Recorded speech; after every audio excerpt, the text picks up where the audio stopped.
Hello दोस्तों, आपका स्वागत है आपके अपने चैनल स्टडी लवर पे। आज हम पढ़ने जा रहे हैं मगध का उत्कर्ष और नंदवंश।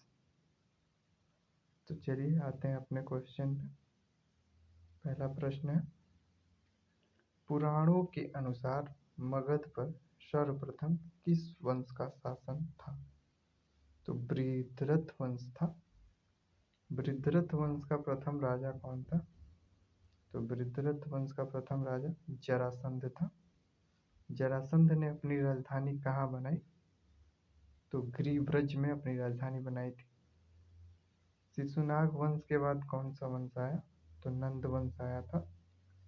पुराणों तथा बौद्ध ग्रंथों में हर्यक वंश का प्रथम शासक कौन था? तो इसका आंसर हो जाएगा बिंबिसार। शिशुनाग ने अपने पुत्र का क्या नाम था? शिशुनाग के पुत्र का क्या नाम था? तो शिशुनाग के पुत्र का नाम कालाशोक था। अगला क्वेश्चन है, प्रथम बौद्ध संगीति कहाँ हुई थी? तो राजगिरी में प्रथम बौद्ध संगीति हुई थी। द्वितीय बौद्ध संगीति कहाँ हुई थी? तो वैशाली में द्वितीय बौद्ध संगीति हुई, जो कालाशोक के समय में हुआ था। तृतीय बौद्ध संगीति कहाँ हुई थी? तो तृतीय बौद्ध संगीति पाटलिपुत्र में हुई थी। और चतुर्थ बौद्ध संगीति कहाँ हुई थी? तो चतुर्थ बौद्ध संगीति कश्मीर में हुई थी, जो कुषाण वंश में हुआ था कनिष्क के शासनकाल में। अवंती के राजा प्रोद्योत का विनाश किसने किया? तो अवंती के राजा प्रोद्योत का विनाश शिशुनाग ने किया था। प्रोद्योत का समकालीन कौन था? तो बिंबिसार था। हर्षचरित की रचना किसने की? तो बाणभट्ट ने की थी। आज अगला क्वेश्चन है, अजातशत्रु का उपनाम क्या था? तो अजातशत्रु का उपनाम कुणिक था। चेटक की पुत्री का क्या नाम था? तो चेटक की पुत्री का नाम चेलना था। तो चेलना का विवाह किससे हुआ? तो चेलना का विवाह बिंबिसार से हुआ था। महाकोशला का विवाह बिंबिसार के साथ हुआ था, यह किसकी बहन थी? तो यह प्रसेनजीत की बहन थी। मध्य प्रदेश की राजकुमारी क्षेमा का विवाह किससे हुआ? तो क्षेमा का विवाह बिंबिसार के साथ हुआ था। बिंबिसार ने 3 शादियां की थी, जो बहुत इंपॉर्टेंट था। महावज्ञ में बिंबिसार में कितनी रानियों का उल्लेख मिलता है? तो महावज्ञ में बिंबिसार के 500 रानियों का उल्लेख मिलता है। बिंबिसार के राजवैद्य का क्या नाम था? तो बिंबिसार के राजवैद्य का नाम जीवक था, जिसके दरबार में काम करता था वैद्य का। बिंबिसार के पिता को किसने पराजित किया? तो ब्रह्मदत्त ने किया था। इसी प्रकार हमारा अगला क्वेश्चन है, ब्रह्मदत्त को किसने पराजित किया? तो ब्रह्मदत्त को बिंबिसार ने पराजित किया था। फिर आते हैं हम अपने अगले क्वेश्चन पे। ब्रह्मदत्त के पराजित होने के बाद बिंबिसार ने अंग का वायसराय किसे बनाया? तो बिंबिसार ने अंग का वायसराय अजातशत्रु को बनाया था। इसी प्रकार अगला क्वेश्चन है,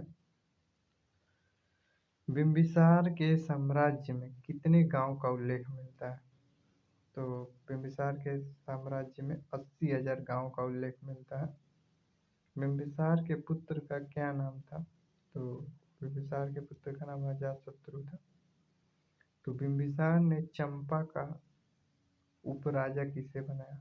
तो चंपा का उपराजा बिंबिसार ने अजातशत्रु को बनाया था, क्योंकि अजातशत्रु का जो राजनैतिक पकड़ था बहुत अच्छा था, इसीलिए वहाँ का उपराजा बनाया था।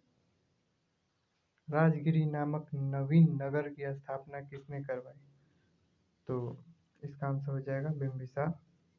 बिंबिसार ही राजगिरी नामक नवीन नगर की स्थापना कराई थी। अगला क्वेश्चन है, बिंबिसार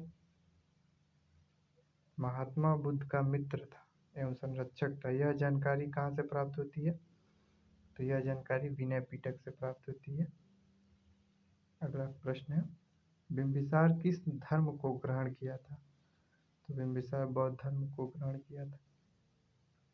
अगला क्वेश्चन है, बेलवन नामक उद्यान किसने निर्माण कराया था? तो बिंबिसार ने करवाया था। बिंबिसार ने कितने वर्ष तक शासन किया? तो बिंबिसार ने 52 वर्षों तक शासन किया था। फिर अगला क्वेश्चन है, बिंबिसार का मृत्यु कब हुआ? तो बिंबिसार का मृत्यु 492 ईसा पूर्व लगभग हुआ था। अगला क्वेश्चन है, प्रसेनजीत की पुत्री का नाम क्या था? तो प्रसेनजीत की पुत्री का नाम वजीरा था, वजीरा। अगला प्रश्न है, प्रसेनजीत की पुत्री वजीरा का विवाह किससे हुआ? तो प्रसेनजीत की पुत्री का वजीरा का विवाह अजातशत्रु से हुआ था। अगला क्वेश्चन है, लिच्छवी राजकुमारी चेलना के पुत्र का नाम क्या था? प्रसेनजीत ने लिच्छवी की राजकुमारी चेलना से शादी किए थे और उन्हीं के 2 पुत्र थे चेलना के, जिनका नाम था हल और बेहल। इसी प्रकार अगला क्वेश्चन है हमारा, बिंबिसार की हत्या किसने की? तो बिंबिसार की हत्या अजातशत्रु ने की। अगला क्वेश्चन है, पाटलिपुत्र में सुदृढ़ दुर्ग का निर्माण किसने कराया? तो पाटलिपुत्र में सुदृढ़ दुर्ग का निर्माण अजातशत्रु ने कराया था। अगला क्वेश्चन है, रथ मूसल तथा महाशिलाकंटक जैसे हथियारों का प्रयोग किसने किया था? तो इसका आंसर हो जाएगा अजातशत्रु। फिर अगला क्वेश्चन है, अजातशत्रु पहले जैन धर्म से प्रभावित था परंतु बाद में किस धर्म को अपनाया? पहले जैन धर्म से प्रभावित था लेकिन बाद में उसने बौद्ध धर्म को अपना लिया था। फिर अगला क्वेश्चन है, अजातशत्रु की कन्या पद्मावती का विवाह किससे हुआ? तो अजातशत्रु की जो कन्या थी पद्मावती, उसका विवाह वत्सराज उदयन से हुआ था। तो यहाँ पे दोस्तों उदयन और उदायन में अंतर है। ये उदयन वत्सर के राजा थे और उदायन दूसरा है। चलिए आगे जानेंगे उदायन के बारे में। अजातशत्रु को किसने मारा? तो अजातशत्रु को उदायन ने मारा था। अजातशत्रु का ही लड़का था उदायन, इसी ने राजगद्दी के राजा बनने के उपरांत अपने पिता की हत्या कर दी थी। बौद्ध ग्रंथ में पृत्रहंता किसे कहा गया? तो उदायन को ही पृत्रहंता किया क्योंकि इसने अपने पिता की हत्या की थी, इसीलिए पृत्रहंता कहा गया इसे। पाटलिपुत्र नामक नगर की स्थापना किसने कराई? तो उदायन ही था जो पाटलिपुत्र नामक नगर की स्थापना कराई थी। उदायन किस धर्म का अनुयायी था? तो उदायन जो था जैन धर्म को अपनाया था। जैन चैत्यगृह का निर्माण किसने कराया? तो उदायन ही था जो चैत्यगृह का निर्माण कराया था।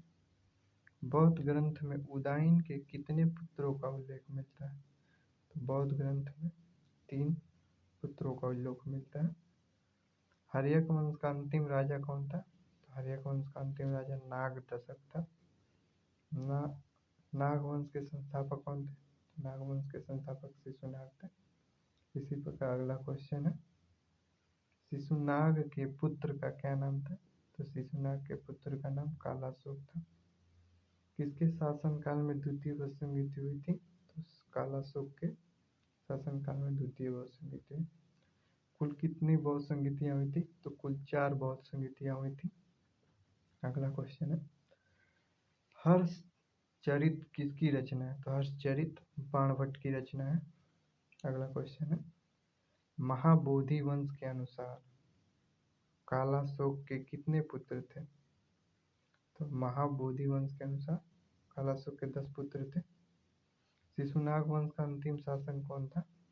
तो महानंदी शिशुनाग वंश का अंतिम शासक था। महाबोधि वंश में महापद्मानंद का क्या नाम मिलता है? तो उग्रसेन नाम मिलता है महापद्मानंद का। नंदवंश में कुल कितने राजा हुए? तो नंदवंश में कुल 9 राजा हुए, जिन्हें 9 नंद के नाम से भी जाना जाता है। महापद्मानंद कौन कौन सी उपाधि धारण की? तो महापद्मानंद सर्वछत्रांतक तथा एकराट की उपाधि धारण की थी। सर्वछत्रांतक मतलब क्षत्रियों का नाश करने वाला, सभी क्षत्रियों का। जब कलिंग का युद्ध किया था तब एकराट की उपाधि धारण की थी महापद्मानंद ने। परशुराम का अवतार किसे कहा गया? तो महापद्मानंद को ही परशुराम का दूसरा अवतार कहा जाता है। इक्ष्वाकु वंश के लोग कहाँ शासन करते थे? तो इक्ष्वाकु वंश के लोग कौशल पे शासन करते थे। राजा धनानंद किसके समकालीन थे? तो राजा धनानंद सिकंदर के समकालीन थे।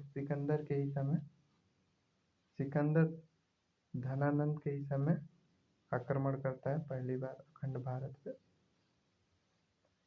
अगला क्वेश्चन है, चाणक्य को अपमानित किसने किया? तो धनानंद ने चाणक्य को अपमानित किया था। इसी प्रकार अगला क्वेश्चन है, धनानंद की हत्या किसने की? तो धनानंद की हत्या चंद्रगुप्त मौर्य ने किया था। तो इसी प्रकार आज हम यहीं समाप्त करते हैं अपना वीडियो, फिर मिलते हैं अगले वीडियो में। धन्यवाद आप सभी का।